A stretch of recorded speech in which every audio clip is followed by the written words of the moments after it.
Film अफ्रीकी जंगल में शुरू होती है। हम गैबी और उसके साथी को एक नदी में देखते हैं। वे दोनों रेंजर हैं। वे अपना मिशन पूरा करने जंगल में आए हैं और उन्हें जल्द ही वहाँ से निकल जाना है। गैबी अपने ड्रोन कैमरे से जंगल की निगरानी कर रही थी। तभी अचानक उसका कैमरा किसी चीज से टकरा गया, जिससे उसका ड्रोन गिर गया। गैबी कहती है, मुझे अपना ड्रोन वापस लेना है। इस जंगल से आज तक कोई नहीं बच पाया, फिर भी गैबी अंदर जाने का फैसला करती है।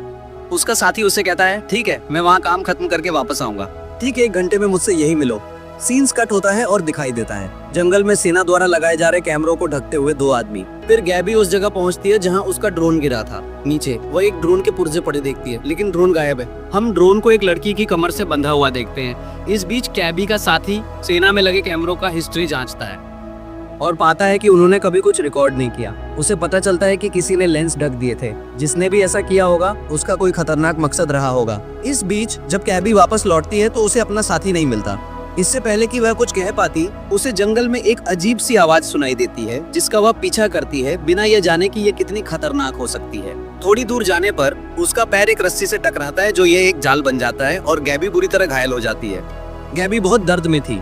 उसने मदद के लिए रेडियो पर अपने साथी को फोन भी किया, लेकिन किसी ने उसकी आवाज नहीं सुनी और फिर उसे लगा जैसे कोई उससे भाग गया हो। उसने हिम्मत जुटाकर अपने पैर से लकड़ी का टुकड़ा निकाला और उस आदमी का पीछा किया। उसने जंगल में फैलती एक लाल रोशनी देखी, जबकि उसका साथी अब उसे ढूंढने की कोशिश कर रहा था। हम देखते हैं कि गैबी लाल रोशनी की ओर खींची चली आ रही है। वहाँ से कुछ चिंगारियां निकलती हैं, जिन्हें गैबी सूंघ लेती है और वह हिप्नोसिस सी लगती है। गैबी का साथी जो उसे ढूंढने जंगल में आया था, उसे भी वही अजीब सी आवाज सुनाई देती है जो गैबी ने सुनी थी। वह आवाज सुनकर इतना डर जाता है कि आगे देखता ही नहीं और 1 कदम आगे बढ़ता है, दलदल में गिर जाता है। उसे एक पेड़ के पीछे कोई छिपा हुआ दिखाई देता है। उसे लगता है कि शायद वह गैबी ही होगी, इसलिए वह पेड़ की तरफ बढ़ने लगता है, लेकिन वह कोई इंसान नहीं लगता। दूसरी तरफ हम देखते हैं कि गैबी जंगल में एक केबिन ढूंढ लेती है। अंदर कोई नहीं है। केबिन की जांच करने के बाद गैबी दर्द से उठती है और अपने मोजे घाव पर बांधते हुए सो जाती है। इस बीच गैबी का साथी आवाजों से और भी ज्यादा डर जाता है। उसे ऐसा लगने लगता है जैसे कोई उसके आसपास मंडरा रहा है और अचानक बेहद डर जाता है। गैबी को भी उल्टी होती है और उसकी उल्टी से एक मशरूम निकलता है। वह डर के मारे जाग जाती है और उसे एहसास होता है कि उसने जो देखा वह एक सपना था। तभी 2 आदमी आते हैं। वे आदमी गैबी से नहीं डरते, बल्कि उसके पैर पर लगे घाव को देखकर कहते हैं, तुमने हमारा जाल खराब कर दिया है। वे गैबी को कुछ खाने को देते हैं और उसके पैर पर पट्टी बांधते हैं। वे उससे पूछते हैं, तुम शहर से हो और यहाँ क्या कर रही हो? गैबी जवाब देती है, नहीं, हम रेंजर स्टेशन से हैं और हम एक नियमित जांच कर रहे हैं। वो आदमी बैरन गेब से पूछता है, यहाँ कितने रेंजर हैं? गेब समझाता है। सीन्स गेब के दूसरे साथी पर आ जाता है, जो उन जीवों से छिप रहा था जो उसका पीछा कर रहे थे। उसने महसूस किया कि कोई उसकी ओर आ रहा है। भयभीत होकर उसने पीछे मुड़कर देखा। वहाँ एक मानव जैसा जीव था, जिसके सिर पर मशरूम उग रहे थे और वह उल्टा चल रहा था। उस आदमी की निगाहें इतनी तेज थीं कि उसने कुछ सोचा ही नहीं और भाग गया। जैसे जैसे रात हुई, जंगल में जीवों की भयानक आवाजें गूंजने लगीं। केब उलझन में उनसे पूछता है कि ये आवाजें क्या थीं। उन्होंने जवाब दिया कि ये जानवरों की आवाजें थीं। पिता और पुत्र बैठ गए और अजीब सी प्रार्थनाएं करने लगे। फिर उन्होंने गेब से खाने के लिए कहा। वह कीड़े मकोड़े नहीं खाना चाहती थी। एक अन्य दृश्य में गैबी का साथी, जो उस जीव से दूर भाग रहा था, उसी मानव जैसे जीव से टकराता है, जिसका मुंह फट गया था और अंदर मशरूम उग आए थे। वह भयभीत हो गया और विपरीत दिशा में भाग गया। वह जीव भी जोर से चिल्लाया और हमने उसकी चीख से कांटे निकलते देखे। लड़का एक बड़े पेड़ के पीछे छिप गया, इस बात से अनजान कि उस पर धीरे धीरे हमला हो रहा है। पेड़ की जड़ों और लताओं ने उस पर हमला किया और उसे जकड़ लिया। एक अन्य दृश्य में दिखाया गया कि उस आदमी ने गैबी पर पट्टी बांधने के लिए एक दवा तैयार की थी। गैबी के शरीर पर उगने लगे। यह देखकर गैबी डर गई और भाग गई। उसे एहसास हुआ कि यह सिर्फ एक सपना था और वह इस पूरे समय केबिन में अकेली थी। गैबी जाग गई और रेडियो पर अपने साथी से संपर्क करने की कोशिश की। वह दूसरी तरफ से भी जुड़ी हुई थी। उसके साथी ने बस अपना नाम बताया, उसके किसी भी सवाल का जवाब नहीं दिया और बकवास कर रहा था, जिसे गैबी समझ नहीं पा रही थी।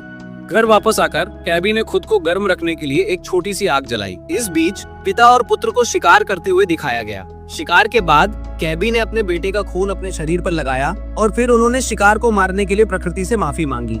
उसके पूरे शरीर पर जड़ी बूटियां और मशरूम सूख रहे थे, बिल्कुल वैसे ही जैसे गैबी ने सपने में उसके शरीर पर उगते हुए देखे थे। उस रात गैबी ने एक और भयानक सपना देखा, जिसमें उसने पौधों की जड़ों को अपने मुंह में उगते देखा। इससे पहले कि कुछ हो पाता, उस आदमी ने गैबी को जगा दिया। उसने उसे बताया कि कुछ जीव उनके केबिन के बाहर हैं और उसे बिल्कुल चुप रहना होगा, क्योंकि वे देख नहीं सकते और उनकी आवाजों से आकर्षित होते हैं। गैबी ने सिर हिलाया और तभी वे जीव दरवाजा तोड़कर अंदर आ गए। दोनों पिता उनसे लड़ने लगे। उन्होंने एक जीव को तीर से मार गिराया, लेकिन फिर एक और जीव स्टीफन से लड़ने लगा। उसके पिता वहां पहुंचे और उसे उस जीव से बचाती है और उसे भगा देती है। एक और जीव अंदर आता है। वे इधर उधर देखते हैं। गैबी और स्टीफन बिल्कुल स्थिर खड़े हैं। स्टीफन ये देखने का आदि बिल्कुल भी नहीं हिलता, इसलिए जीव उसे पहचान नहीं पाते। लेकिन गैबी घबरा जाती है और हिलने डुलने लगती है। अपनी हरकतों से जीवों को आकर्षित करती है, इससे पहले कि जीव उसे मार सके।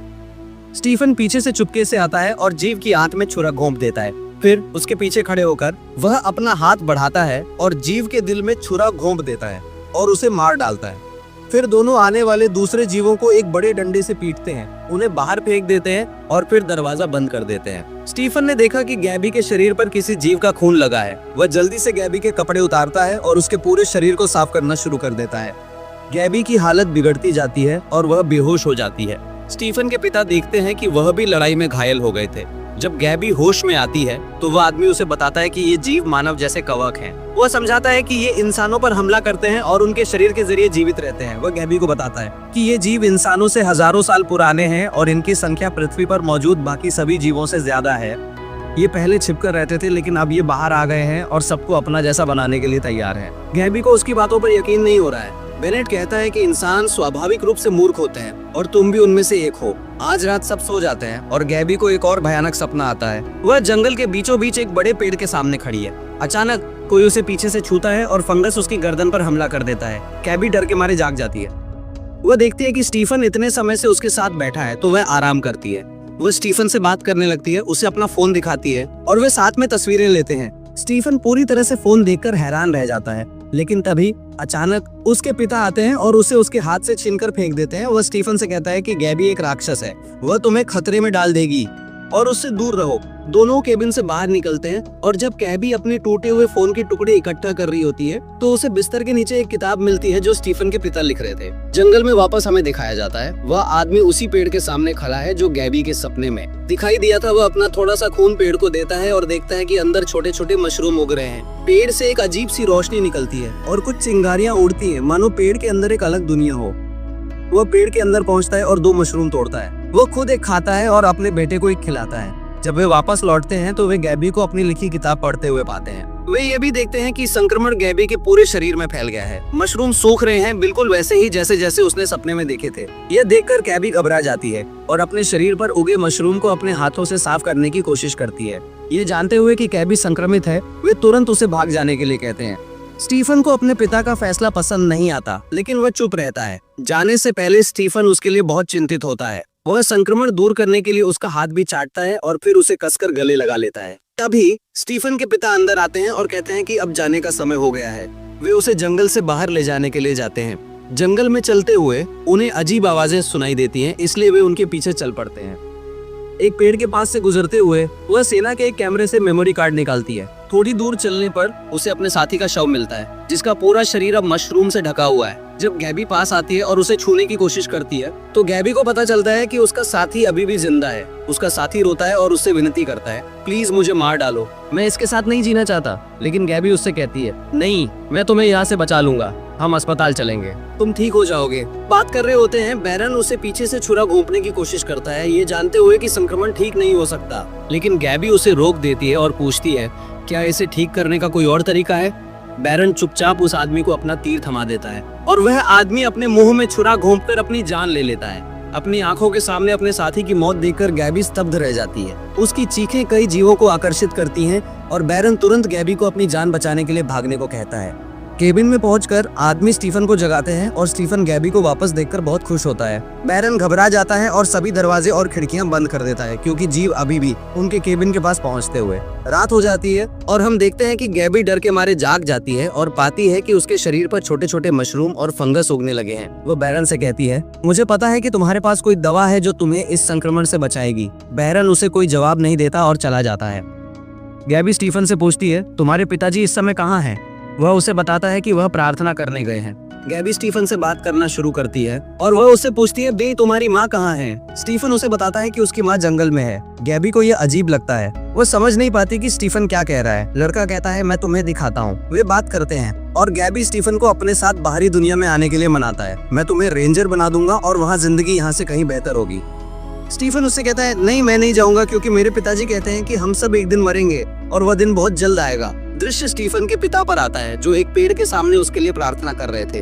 अचानक पेड़ के पीछे एक लाल बत्ती दिखाई देती है और वह घबराकर घर लौट जाता है। घर लौटने पर भी उसका चेहरा पीला पड़ जाता है और वह डरा हुआ दिखता है। अगली सुबह वह आदमी स्टीफन को पेड़ के पास ले जाता है और अपनी सामान्य रस्म पूरी करता है। वह उसे खाना खिलाता है। इसी बीच जब गैबी जागती है तो उन्हें पता चलता है कि संक्रमण तेजी से फैल गया है और उस पर कई मशरूम और दूसरी चीजें उग आई हैं। बैरन और स्टीफन घर की ओर चल पड़ते हैं। बैरन देखता है कि स्टीफन आज बहुत तेज दौड़ रहा था। पहुंचते ही वह जल्दी से गैबी को चूम लेता है। दरअसल वह अपने मुंह में मशरूम पकड़े हुए था जो उसके पिता ने उसे दिया था। गैबी को एहसास होता है कि यही वह दवा है जो संक्रमण को फैलने से रोकती है। वह उसे खा लेती है और तभी बैरन आ जाता है। बैरन सब कुछ समझ जाता है, लेकिन वह उनसे कुछ नहीं कहता और गैबी से कहता है कि अब जाने का समय हो गया है। जब गैबी देखती है कि मशरूम ने काम कर दिया है और संक्रमण पूरी तरह से कम हो जाने के बाद वह उससे कहती है कि वह यहीं रहना चाहती है। गैबी ने खुद को ठीक करने के लिए यह फैसला किया, यह जानते हुए कि शहर में इस बीमारी का कोई इलाज नहीं है। स्टीफन इस खबर से बहुत खुश होता है और गैबी को जंगल में जीवित रहने का तरीका सिखाना शुरू कर देता है। वह उसे शिकार करना और यहाँ तक कि गोली चलाना भी सिखाता है। कई दिन बीत जाते हैं और दोनों साथ में अच्छा समय बिताते हैं। वह गैबी को उस पेड़ के पास भी ले जाता है जिसकी उनके आदमी पूजा करते थे। गैबी यह जानकर हैरान रह जाती है कि यह वही पेड़ था जिसे उसने अपने सपने में देखा था। घर लौटकर गैबी उन आदमियों से कहती है, मैं उनके धर्म का हिस्सा बनना चाहती हूँ। यह सुनकर बैरन शुरू में क्रोधित हो जाता है, लेकिन फिर वह मान जाता है।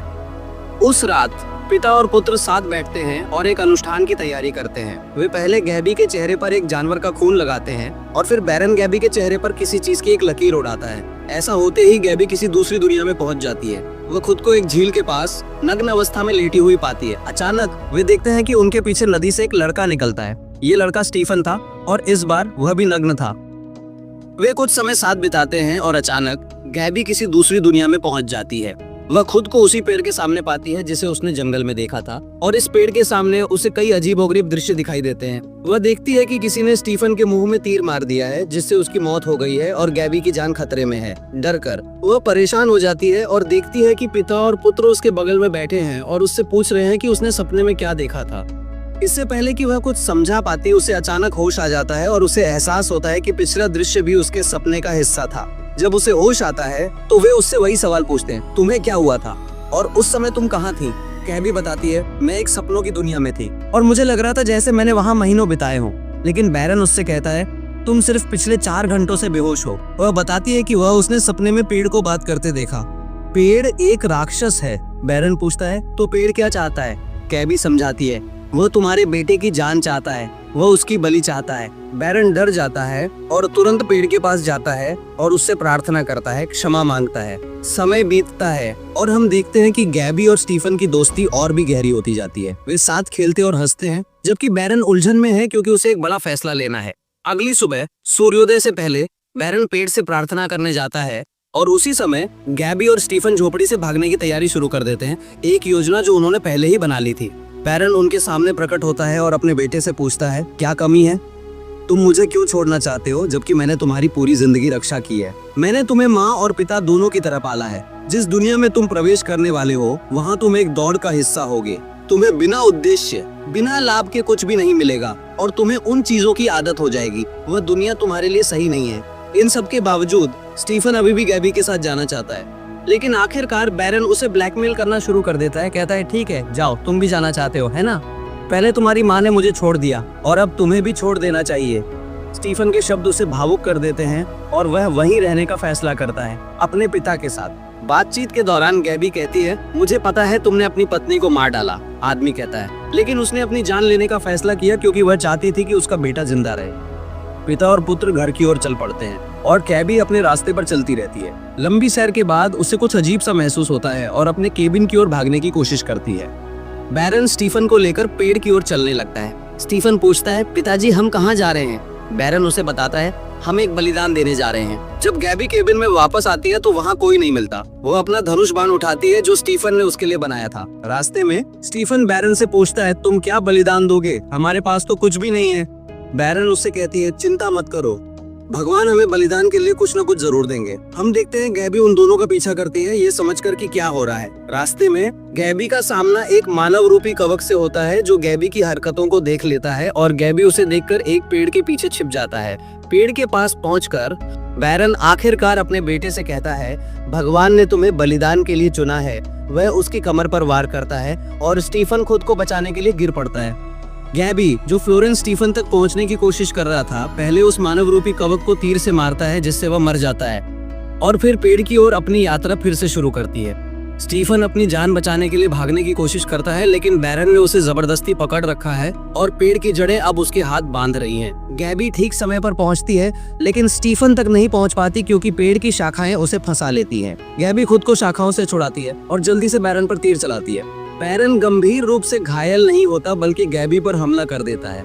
गैबी बेहोश हो जाती है और इससे पहले कि बैरन गैबी को पूरी तरह से मार पाता, स्टीफन उसे बचाने के लिए अपने ही पिता पर पीछे से हमला कर देता है। गैबी के मुंह पर अब मानव जैसा ह्यूमनॉइड फंगस दिखाई दे रहा है और उस पर हमला करने ही वाला है। तभी स्टीफन फिर से प्रकट होता है और गैबी को बचाता है। जब स्टीफन मानव जैसे फफूंद से लड़ रहा होता है, बैरन गैबी को उसके बालों से घसीट कर ले जाता है।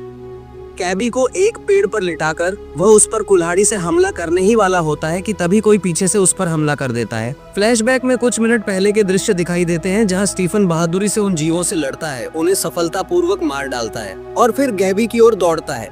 वह अपने पिता को देखता है जो गेब को मारने ही वाले हैं, इसलिए वह तुरंत अपने पिता पर पीछे से अपने तीर से हमला कर देता है। फेरिन हमले से कमजोर हो जाता है और गिर जाता है। इस बार भी अपने बेटे को बहकाने की कोशिश कर रहा है। वो कहता है, मैं तो बस इसे परख रहा था। लेकिन तभी गैबी को पीछे से और भी जीव आते दिखाई देते हैं। वह स्टीफन से कहती है कि वह जितनी जल्दी हो सके भाग जाए और वे बैरन को मरने के लिए छोड़ देते हैं। वे दोनों केबिन में लौट आते हैं और जब गैबी नहा रहा होता है, उसे फिर से उन्हीं जीवों एक दृश्य दिखाई देता है जो उसके शरीर से जुड़ रहे हैं। भयभीत होकर उसे होश आता है और वह बैरन की किताब पढ़ना शुरू करती है जो उसने इन मशरूमों के बारे में लिखी थी। इस बिंदु पर वह स्त्री से माफी मांगता है और कहता है, आप जो कहेंगी मैं करूंगा, कृपया मुझे एक मौका दीजिए। लेकिन अब पेड़ उसकी बात सुनने से इनकार कर देता है और हमें पता चलता है कि असल में उसकी पत्नी ही थी जो 13 साल पहले इस विशालकाय जीव में बदल गई थी। आज उसकी पत्नी उसे मशरूम देने से इनकार कर देती है जो संक्रमण को नियंत्रित कर सकते थे और इस तरह बेनन पूरी तरह से संक्रमित हो जाता है और एक मानव प्राणी में बदल जाता है। दृश्य घर के अंदर गैबी पर कट जाता है जिसका पूरा शरीर भी फंगस में बदल गया है। संक्रमण उसके पूरे शरीर में तेजी से फैल गया है और वह धीरे धीरे मर रही है। मरने से पहले गैबी स्टीफन से दूसरी दुनिया में जाने के लिए कहती है, लेकिन स्टीफन उसे छोड़ने से इनकार कर देता है। कुछ दिन बीत जाते हैं और संक्रमण इतना गंभीर हो जाता है कि गैबी का अस्तित्व खतरे में पड़ जाता है। ये भी मुश्किल हो जाता है और अपने दर्द से राहत पाने के लिए वह स्टीफन से उसे मारने के लिए कहती है। उसका दर्द देखकर स्टीफन आखिरकार उसे मारने पर मजबूर हो जाता है। दिल पर हाथ रखकर वह उसे चाकू से मार देता है और उसे इस जंगल की दुनिया में अकेला छोड़ देता है। वह जानता था कि वह वहाँ अकेला नहीं रह सकता, इसलिए वह बाहरी दुनिया में जाने का फैसला करता है। फिल्म के पोस्ट क्रेडिट सीन में हम स्टीफन को एक होटल में खाना खाते हुए देखते हैं। वह जो खाना छोड़ता है वह तुरंत संक्रमित हो जाता है। इसका मतलब है कि वह भी संक्रमित हो गया था और फिल्म इसी के साथ एंड होती है। अगर आपको ये वीडियो थोड़ा भी पसंद आया हो तो एक लाइक जरूर कर देना। आपका एक छोटा सा क्लिक मेरे लिए बहुत बड़ी बात है। अगर आपको लगता है कि यह सफर और आगे बढ़ना चाहिए तो सब्सक्राइब जरूर करें और उसके बगल में बेल आइकन को भी दबा देना ताकि जब भी मैं एक नया वीडियो डालूं उसका नोटिफिकेशन सबसे पहले आप तक पहुंच जाए। नीचे कमेंट में मुझे जरूर बताना कि इस वीडियो में आपको सबसे बेस्ट क्या लगा। तो दोस्तों, मिलते हैं नेक्स्ट वीडियो में। तब तक स्टे ऑसम, स्टे क्यूरियस और अपना ख्याल रखना।